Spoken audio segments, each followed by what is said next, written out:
Hi guys, my name is Isa. Welcome to my channel. Today I want to talk to you about chasing a feeling, not a person. Let's get started. This video is going to be very specific. So put your finger down if if you've talked with someone, you stopped talking, or you broke up and you just felt kind of unfinished. There was no closure. You keep imagining that they're gonna come back with an apology and then everything's gonna be great again. And yeah, you're just like waiting and waiting and waiting.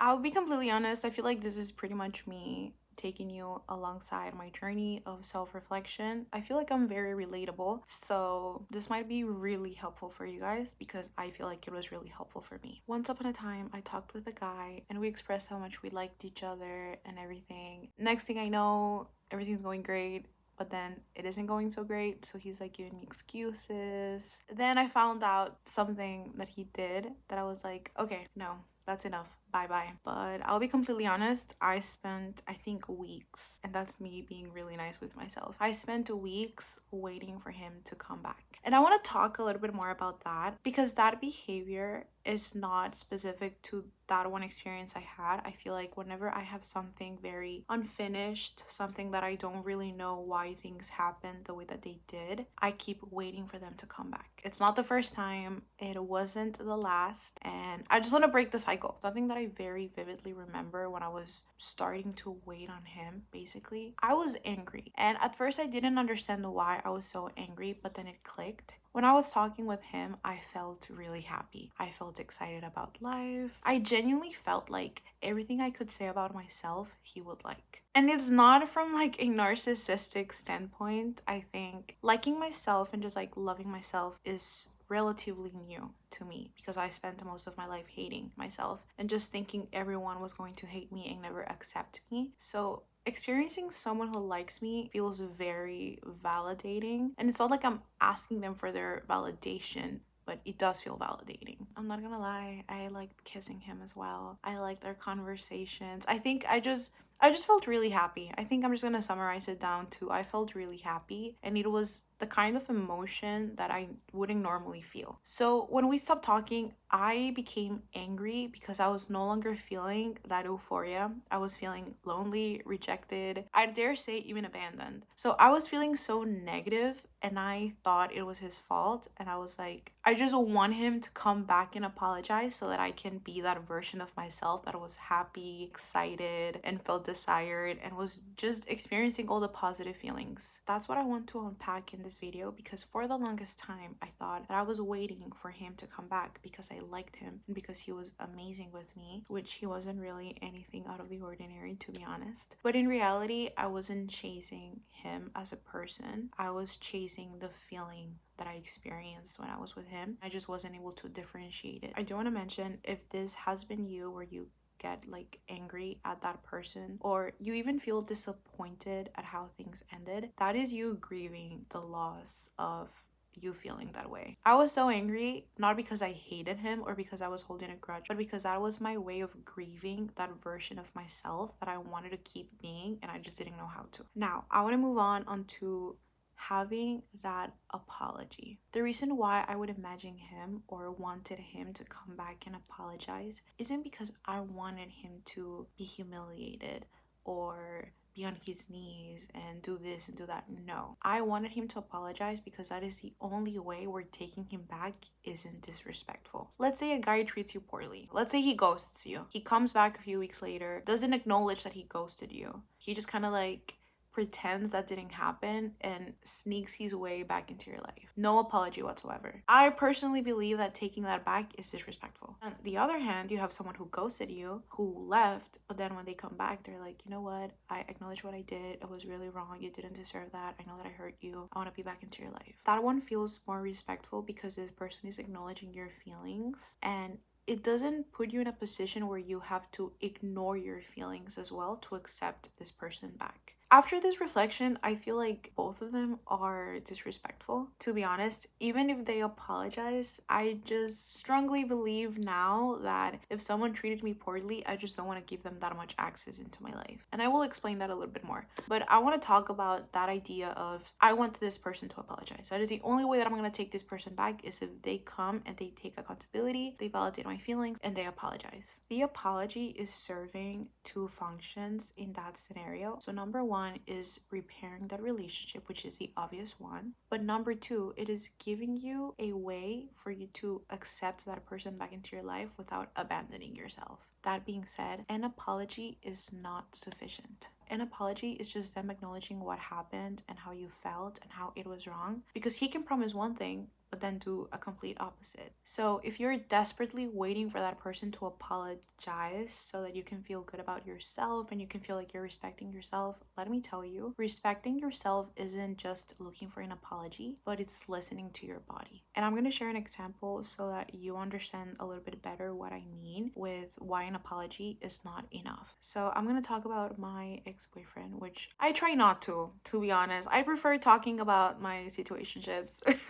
than my ex-boyfriend, but he lied to me several times in matters that he didn't really need to lie, honestly. And get this, he was lying to me. He decided to break up with me because he was afraid of me finding out that he lied and breaking up with him. So before me breaking up with him, he decided to break up with me. I was devastated because this wasn't my boyfriend at that time. I genuinely thought I was gonna marry this person. It was just really hard for me to see my husband break up with me, because I genuinely believe that if someone wants to be with you, they're just not gonna break up with you. It was very confusing in my mind having to go through that experience, but then we got back together the next day and he apologized. I'm not gonna throw shade at him because I'm not upset or I don't hold any grudge, but he did apologize, and I do feel like he did take the steps to kind of repair the relationship. But to be honest, after something like that, I don't think there's any repair. Why? You just can't trust that person anymore. Same as if they cheated on you. If you did it once, you're gonna do it again. Obviously, when I was crying, I was like, I don't want to be away from him. So getting back together with him felt very comforting at first,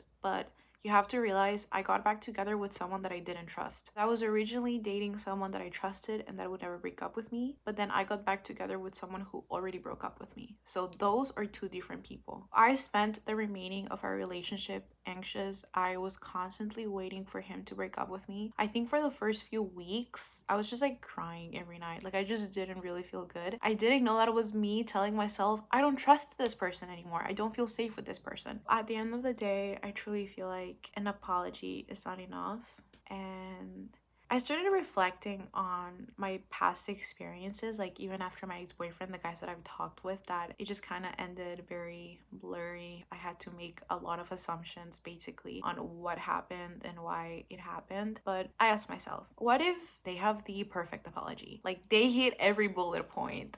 They acknowledge me, they validate me, they tell me how they're going to change, they tell me everything. And I want you to reflect on that as well. How would you feel if that person actually comes back and gives you the perfect apology? Actually thinking about it, I realized I'm scared of that actually happening. If this person actually texts me, I'm gonna feel very anxious because now I have to answer. And that's a complete different mental state than just imagining someone to come back. In one of those scenarios, I'm simply imagining them apologizing, not really thinking past that, or I'm imagining the relief that I'm going to feel, the excitement that I will feel again, whatever. But then in the other scenario where I'm actually receiving that message, now I have to decide, okay, this is really what I want. And we have to think past that relief and excitement that we will feel once that person comes back. I want you to think of a random Tuesday. Literally think of a random Tuesday. How are you going to feel? Are you going to feel anxious if they take a little bit long to answer? If this is someone who cheated on you on the past but then got back together with you, are you going to be anxious every time they talk with someone new?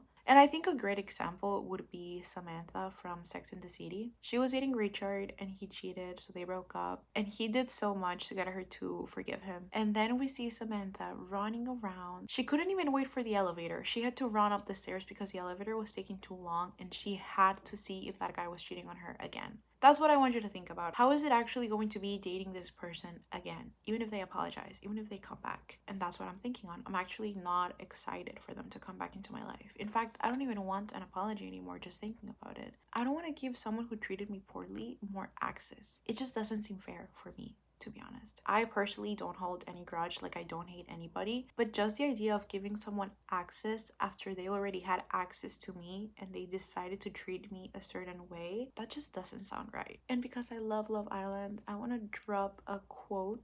When Melanie's mom came into the villa for family day and she told her, and this is me paraphrasing because I don't remember the exact words, but she told her, why are you giving someone a second chance when there's people out there who haven't even gotten a first chance? And I think that is a perfect quote for this situation, because why am I giving someone who already had access to me and like my life and my personality, why am I giving them the same level of access after they already showed me that they would treat me poorly? They already showed me that they don't know what to do with it, or they just wouldn't do something good with it. And something that I'd love to sprinkle right now that I wasn't planning to mention in this video, but I do think it fits. Why would I limit my experience? If this person already treated me poorly, why would I allow myself to experience excitement and happiness with that person when I could experience it with someone who treated me nice from the start? And not only nice, but like treated me the way that I deserved originally from the start, without me having to tell them and without them having to like apologize, basically. Like, how is that fair? I just don't think it's fair. And I'm going to talk about this a little bit later on the video about abundance, but we truly have an abundant life and we have so many opportunities. I can literally feel this excitement with anybody that I want. I've personally felt that excitement of like talking with someone more than once. So why would I only allow myself to experience that with someone who treated me poorly and already showed me that it isn't really a priority for them to treat me the way that I deserve, and not allow myself to have that excitement with someone entirely new? Do you get what I'm saying? Anyway, as we keep talking about the apology, I kept reflecting, obviously, and I realized their apology is only as good as I'm waiting for it. I don't really know how to explain this. I feel like this can be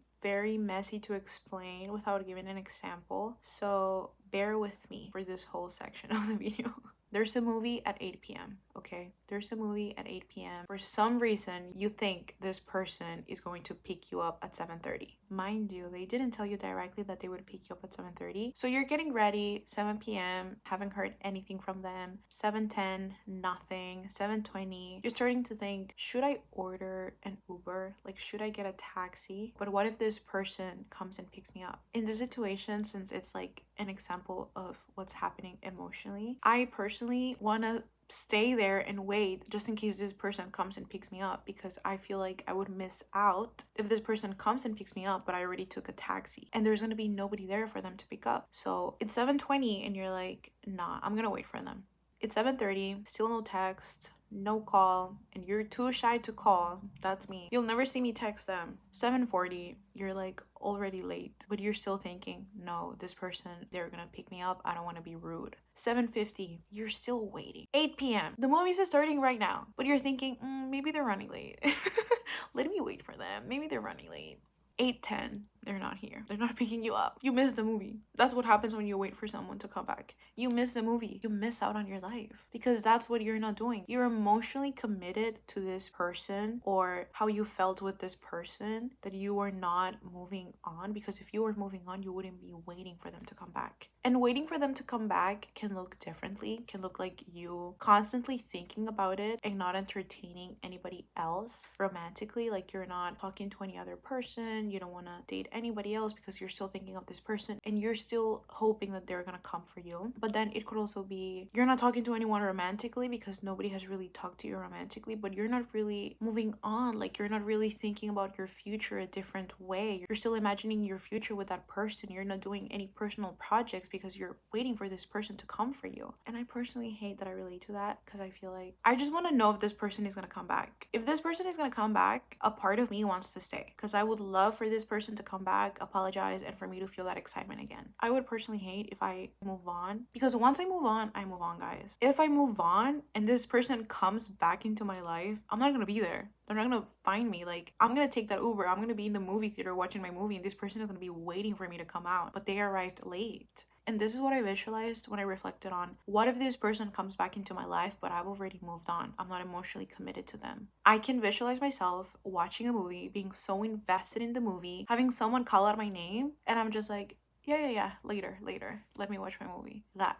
Instead of, yeah, I'm watching a movie, but someone might call me. Let me not pay attention to the movie just because someone might call me and I want to pay attention to that. Who do you think is going to enjoy the movie more? And not only that, because once the movie is done and the person that was waiting to be called was never called, they're gonna realize I missed out on a movie for someone who didn't even call me. In actual real life, you're gonna miss out on your life for someone who you were waiting for them to come back, who never had the intention of coming back into your life. And I no way want to throw shade to that person who isn't planning to come back into your life or is taking too long to come back into your life, because that's not the problem. That's not my focus. My focus is, why are you waiting for someone? Why are you waiting for someone to know if you want to move on or not? Why are you waiting for someone to see how you're going to enjoy your life? Because you're waiting to see if you can enjoy your life with them or if you have to do it without them, but you keep waiting for them. I personally feel like waiting for someone is having an emotional space reserved for them. Like, I have them in the back of my mind. I think about them whenever I think of my romantic life in the future. I like picture them, so they're still very much in my mind, but I know that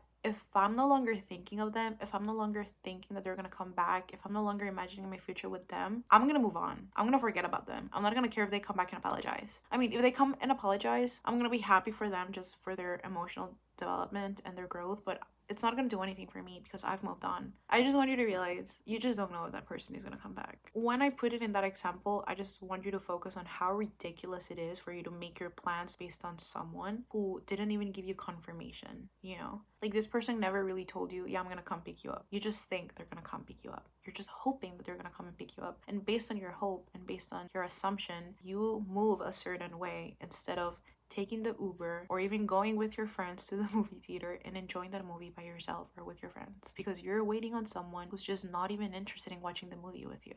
And even if this person was actually interested, like if they do have a genuine heart, they wouldn't want you to miss out on the movie. I feel like if they come and pick you up and you're just like not there, if they're truly interested, they would make the effort of like going to the movie theater and seeing if you're there. But in other words, basically, I don't want us to be waiting for someone. I want us to go to that movie. I want us to enjoy our life. I want us to decide what do we want for our lives, regardless of what another person chooses to do or doesn't do. Let's stop putting our lives on hold waiting for someone, because we're not even waiting for that person. We are waiting for that feeling that we felt with that person. And it is so stupid for us to wait for them, because we can feel that feeling alone and with someone else. So why are we waiting for them? Like, that feeling, that excitement, that anticipation for life, that thrill isn't specific and it isn't limited to that one person that you talk to. That person is just one of the different ways that you can experience those emotions. And something that I'm not entirely sure how relatable will it be, of that sensation of you're putting your life on hold for someone to come back because you know that if you move on, you're gone. Like, you're not gonna say yes